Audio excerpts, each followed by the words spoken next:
ہم سب کیا کرتے ہیں؟ آقا علیہ السلام کی ولادت بسعادت کی خوشی مناتے ہیں، پورا سال مناتے ہیں، ربیع الاول میں خاص اہتمام سے مناتے ہیں، اور 12 ربیع الاول کو مزید اہتمام سے مناتے ہیں، کیونکہ میرے آقا حضور نبی کریم صلی اللہ علیہ وسلم کی ولادت بسعادت کا یہ مہینہ ہے۔ ایک بات ذہن نشین کر لیں، حضور نبی کریم صلی اللہ علیہ وسلم کی ولادت بسعادت کی خوشی جو ہم مناتے ہیں، یہ دن بہ دن سال پہ سال بڑھتی جائے گی۔ کیوں؟ کہ اللہ نے قرآن میں فرمایا وَلَلْآخِرَةُ خَيْرٌ لَكَ مِنَ الْأُولَىٰ، اے محبوب آپ کی ہر پچھلی گھڑی سے آنے والی گھڑی بہتر ہے۔ یہ میلاد دن بہ دن بڑھتا جائے گا، یہ جلوس بڑھتے جائیں گے، اور نبی پاک صلی اللہ علیہ وسلم کی یہ جو نعت خوانی ہے، ثنا خوانی ہے، میرے آقا کی جو عظمت کے جھنڈے لہرا رہے دنیا، اشاقان مصطفیٰ، یہ مزید لہریں گے۔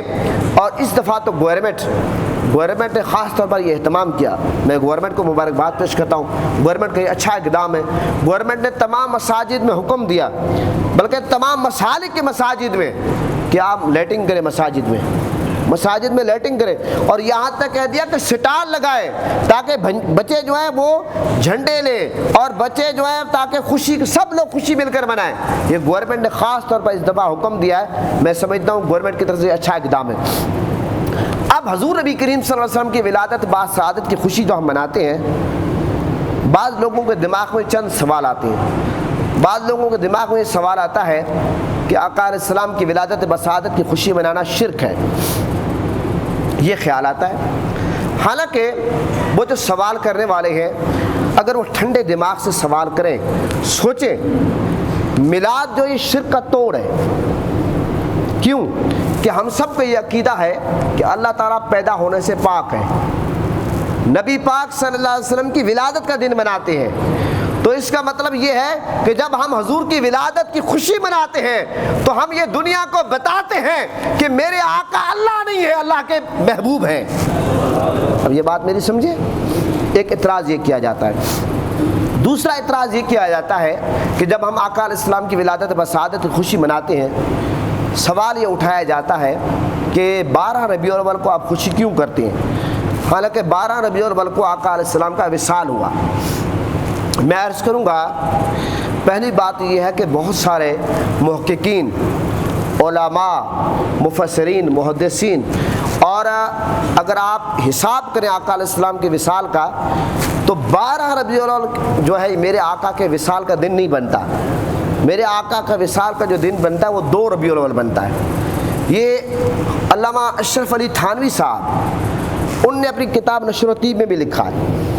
بالفرض اگر کوئی کہے کہ نہیں 12 کو وصال ہے، میں کہتا ہوں ٹھیک ہے، کوئی مسئلہ نہیں، آپ 12 کو نہیں مناتے، آپ 15 کو منا لو، آپ 9 کو منا لو، میرے آقا کی ولادت کی خوشی تو مناؤ۔ اچھا پھر بھی کسی کو بات سمجھ نہ آئے، میں عرض کروں گا کہ ہم مسلمان ہیں، ہمارے لیے وہ قاعدے ہیں، تو ہم پابند شریعت کے۔ نبی پاک صلی اللہ علیہ وسلم کا فرمان ہے کہ 3 دن سے زیادہ غم نہیں منانا چاہیے، 3 دن سے زیادہ غم نہیں منانا چاہیے۔ ہاں، جس خاتون کا شوہر دنیا سے چلا جائے 4 مہینے 10 دن وہ عدت منائے، اس کے لیے حکم ہے، باقی 3 دن سے زیادہ غم نہیں منانا چاہیے۔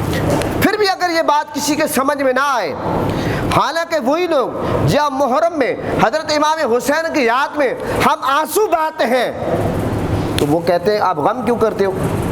اتنی صدیاں گزر گئی، آپ اب غم حسین مناتے ہو، اور اسی موقع پر پھر ہمیں کہتے ہیں غم کرو۔ خود کہتے ہیں 10 محرم کو کہتے ہیں غم نہ مناؤ، 12 ربیع الاول کو کہتے ہیں غم مناؤ، تو ان کو قول اور فعل میں تضاد ہے۔ اچھا چلو، وہ ان کی مرضی ہے۔ اچھا میں ایک اور دلیل دیتا ہوں، اگر کوئی کہے کہ 12 کو ولادت ہوئی، 12 کو وصال ہوا، تو آپ ولادت کی خوشی مناتے ہیں، وصال کا غم کیوں نہیں مناتے؟ میں نے وہ حدیث پیش کر دی۔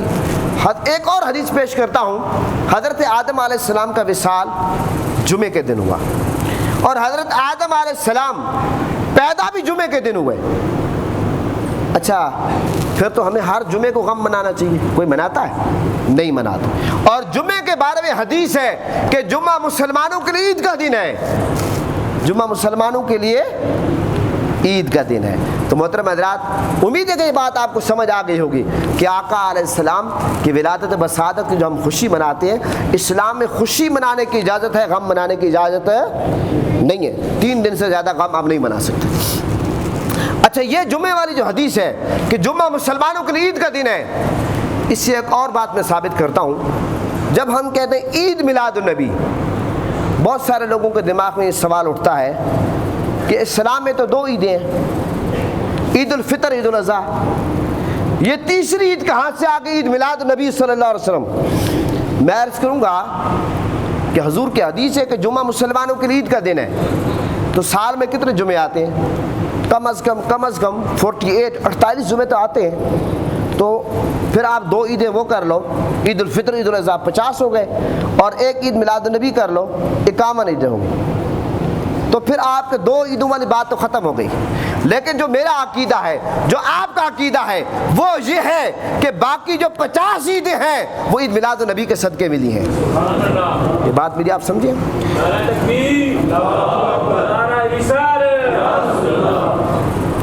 اچھا، حضرت عیسیٰ علیہ السلام قرآن میں کیا دعا مانگتے ہیں؟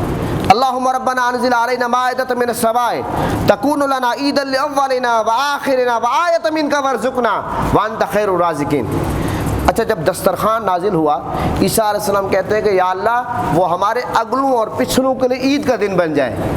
اب جس دن کھانے کا دسترخوان اترے وہ دن تو اگلوں اور پچھلوں کے لیے عید کا دن بن جائے، اور جس دن مصطفیٰ کی ولادت کا دن ہو وہ عید کا دن کیسے نہ ہو؟ محترم حضرات، اسی طرح حضرت فاروق اعظم رضی اللہ عنہ کے پاس آئے، صحابہ کے پاس لوگ آئے کہ جس دن یہ الیوم اکملت یہ آیت نازل ہوئی، اگر ہمارے ہاں یہ نازل ہوتی تو ہم اس کو عید کے طور پر مناتے. فاروق اعظم نے فرمایا کہ ہم بھی عید کے طور پر مناتے ہیں. وہ یوم عرفہ کا دن تھا اور جمعہ کا دن تھا. تو 2 عید، آپ ایک عید مناتے ہیں، ہم 2 عیدیں مناتے ہیں. اچھا، ایک سوال یہ بھی اٹھتا ہے لوگوں کے دماغ میں کہ جناب علی نبی پاک صلی اللہ علیہ وسلم ہر سال تو پیدا نہیں ہوتے، ہر سال آپ خوشی کیوں کرتے ہیں؟ ویسے اب یہ سوال پرانا ہو چکا ہے. دیکھیں، ہمارے ہاں اب تو ماشاءاللہ بچیوں کی سالگرہ منائی جاتی ہے، بچوں کی سالگرہ منائی جاتی ہے. باقاعدہ جو سیاستدان ہیں جن کے 70 75 80 سال ایج ہوتی ہے، ان کے جو کارکنان ہیں وہ ان کی سالگرہ مناتے ہیں، جو پیر ہے اس کے مرید مناتے ہیں، شاگرد استاد کی سالگرہ مناتے ہیں، ہر جگہ کیک کاٹے جاتے ہیں، آپ دیکھتے ہیں. لیکن کیا کریں، کسی کو اعتراض نظر نہیں آتا. میرے آقا کی ولادت پر لوگوں کو اعتراض نظر آتا ہے کہ میرے آقا ہر سال تو پیدا نہیں ہوتے، ہر سال آپ خوشی کیوں مناتے ہیں؟ میں عرض کروں گا، دیکھیں پاکستان ہر سال تو نہیں بنتا. 14 اگست کو پاکستان بنا ہے اور پاکستان سے ہمیں بہت محبت ہے. آپ ہر سال 14 اگست کی خوشی مناتے نہیں مناتے؟ اور ایسی خوشی مناتے ہیں کہ لوگوں کو جینا حرام کر دیتے ہیں. اچھا، قائد اعظم بانی ہے پاکستان، قائد اعظم محمد علی جناح ہر سال پیدا نہیں ہوتے، اب ہر سال یوم قائد اعظم مناتے نہیں مناتے؟ علامہ اقبال قلندر لاہوری عاشق رسول، علامہ اقبال ہر سال تو پیدا نہیں ہوتے، علامہ اقبال ڈے مناتے نہیں مناتے؟ اچھا، پھر بھی اگر کسی کو سمجھنا ہے، اگر کہے کہ یہ تو دنیاوی باتیں ہیں، میں عرض کروں گا کہ قرآن مجید کا نزول ہر سال تو نہیں ہوتا. آپ رمضان میں آخری عشرے میں جشن قرآن مناتے نہیں مناتے؟ جشن نزول قرآن مناتے نہیں مناتے؟ تو قرآن کا نزول ہر سال تو نہیں ہوتا. قرآن 23 برس میں نازل ہو گیا بس. محترم حضرات، بتانا مقصود یہ ہے جب قرآن ہر سال نازل نہیں ہوتا، جشن قرآن منانا جائز ہے. جب علامہ اقبال ہر سال پیدا نہیں ہوتا، علامہ اقبال ڈے منانا جائز ہے. جب قائد اعظم ہر سال پیدا نہیں ہوتا، قائد اعظم ڈے منانا جائز ہے. جب پاکستان ہر سال نہیں بنتا، پاکستان بننے کی خوشی میں 14 اگست کو خوشی کرنا جائز ہے. اور بچہ ہر سال پیدا نہیں ہوتا تو 14 اگست کو اور بچے کی آپ سالگرہ مناتے وہ جائز ہے. تو میرے آقا حضور نبی کریم صلی اللہ علیہ وسلم کے صدقے یہ سب کچھ ہمیں ملا تو یہ جائز کیسے نہیں؟ اچھا، بہت سارے لوگ یہ بھی کہتے ہیں کہ صحابہ کرام نے میلاد نہیں منایا. میں عرض کروں گا، صحابہ کرام کی زندگی کا ہر سیکنڈ، ہر گھڑی میرے آقا کا صحابہ کرام میلاد مناتے تھے. ایک دفعہ ایسا ہو کہ صحابہ کرام مل کر بیٹھے ہوئے تھے، حضرت موسیٰ علیہ السلام کا ذکر کر رہے تھے کہ اور مختلف نبی پاک صلی اللہ علیہ وسلم کا ذکر کر رہے تھے، مختلف باتوں میں لگے ہوتے.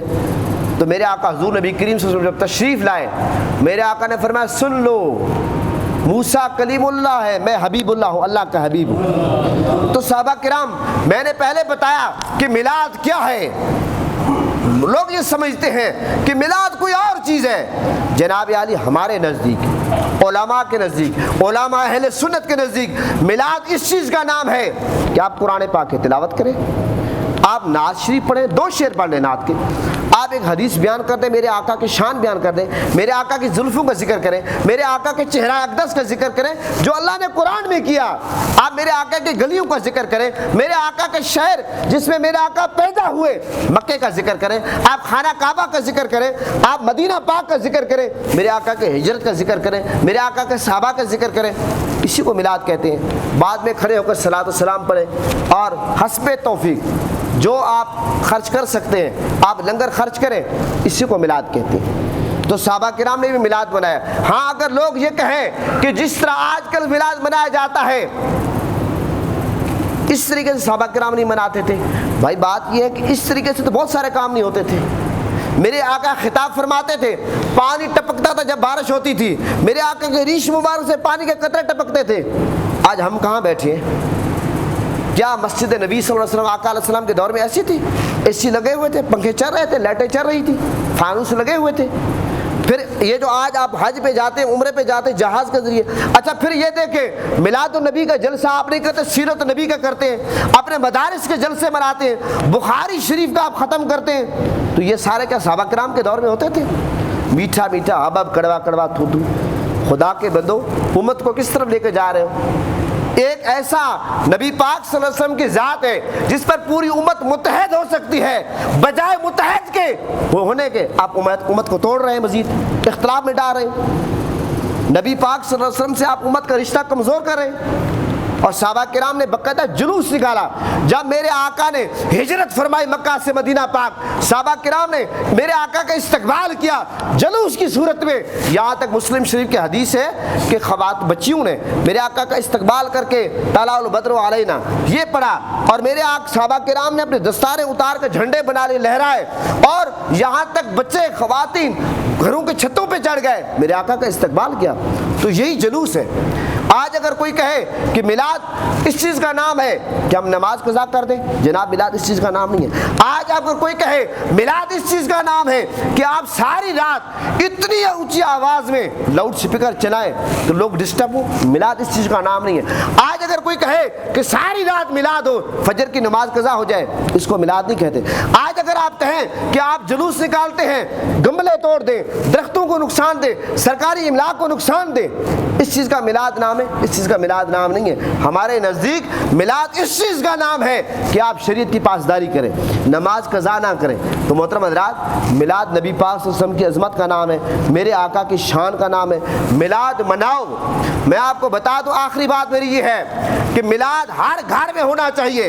ابو لہب کافر تھا، نبی پاک صلی اللہ علیہ وسلم کا جانی دشمن تھا۔ جب میرے آقا کی ولادت ہوئی، بخاری کی حدیث ہے، ابو لہب کی لونڈی غلام نوکرانی جا کر کہتی ہے کہ آپ کا بھتیجا پیدا ہوا۔ اچھا ابو لہب تو کیا کہا آپ کا بھتیجا پیدا ہوا؟ یہاں تک حدیث میں آتا ہے، یہ شہادت والے انگلی سے ابو لہب نے اشارہ کیا، جا تو آزاد ہے، پہلے وہ غلام تھی۔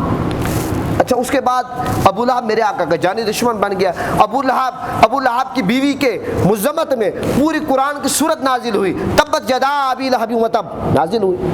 اچھا جب ابو لہب مر گیا، گھر والوں نے خواب میں دیکھا ہے کہ ابو لہب کو قبر میں عذاب ہو رہا ہے۔ ہاں جب پیر کا دن آتا ہے ابو لہب کے عذاب میں کمی آ جاتی ہے۔ حضرت عباس کی ایک روایت بھی موجود ہے، حضرت عباس فرماتے ہیں میں نے خواب میں دیکھا ابو لہب کو قبر میں عذاب ہو رہا ہے۔ پیر والے دن جس نے حضور کی ولادت کی خوشی میں ابو لہب نے اپنی لونڈی غلام کو آزاد کیا، اس دن ابو لہب کے عذاب میں تخفیف آ جاتی ہے۔ اب ابو لہب کافر تھا، ہم مسلمان۔ ابو لہب نے بھتیجا سمجھ کر خوشی منائی، ہم نبی سمجھ کر خوشی مناتے ہیں۔ ابو لہب جانی دشمن تھا، ہم میرے آقا پر جان فدا کرنے والے ہیں۔ اگر ابو لہب میرے آقا کی ولادت کی خوشی منائے، اس کی عذاب کمی آ سکتی ہے۔ ہم جو حضور کے غلام ہیں، حضور کے ماننے والے ہیں، میرے آقا کی عزت اور ناموس پر پہرا دینے والے ہیں، جان قربان کرنے والے ہیں، ہم اگر حضور کی ولادت کی خوشی منائیں، کیا ہمیں سلاڑی ملے گا؟ ضرور ملے گا۔ حضرت شاہ عبد الرحیم صاحب ہر سال میلاد کرتے تھے۔ ایک سال ایسا کہ تنگ دستی کا سال تھا، ان کے پاس کچھ بھی نہیں تھا، گھر میں چند پیسے تھے، اس سے کیا کیا، چنے لیے اور نبی پاک کا میلاد کیا۔ رات کو سوتے خواب دیکھتے ہیں کہ میرے آقا حضور نبی کریم صلی اللہ علیہ وسلم مسکرا کر وہ چنے تناول فرما رہے ہیں۔ محترم حضرات، آخری میرا میسیج یہ ہے کہ میلاد مصطفیٰ کے لیے یہ کوئی ضروری نہیں ہے آپ قرض اٹھائیں، یہ کوئی ضروری نہیں ہے کہ آپ 1000 بکرے ذبح کریں، یہ کوئی ضروری نہیں ہے، جتنی آپ کی توفیق ہے۔ اگر آپ زیادہ نہیں کر سکتے آپ ٹافیاں لے لیں، سورہ کوثر کی تلاوت کریں، 2 شعر نعت کے پڑھیں، مصطفیٰ جان رحمت پہ لاکھوں سلام پڑھیں، اسی کو میلاد کہتے ہیں۔ لہٰذا دھوم دھام سے میرے آقا کا میلاد مناؤ۔ 12 ربیع الاول کا جلوس ہماری اس مسجد سے انشاءاللہ 9:30 بجے 10 بجے آپ 9:30 بجے یہاں پہنچیں گے، انشاءاللہ آپ کو یہاں ناشتہ کرایا جائے گا۔ اس کے بعد یہاں سے ہم انشاءاللہ روانہ ہوں گے، مرکزی جلوس میں جا کر ملیں گے۔ سب لوگوں نے جلوس میں شرکت کرنا ہے، اور میں آپ کو حضور کی ولادت کی جو خوشی ہے اور اس کو ایڈوانس آپ کو مبارکباد پیش کرتا ہوں۔ کثرت درود و سلام کے نذرانے پیش کریں۔ پاکستان کا مطلب کیا؟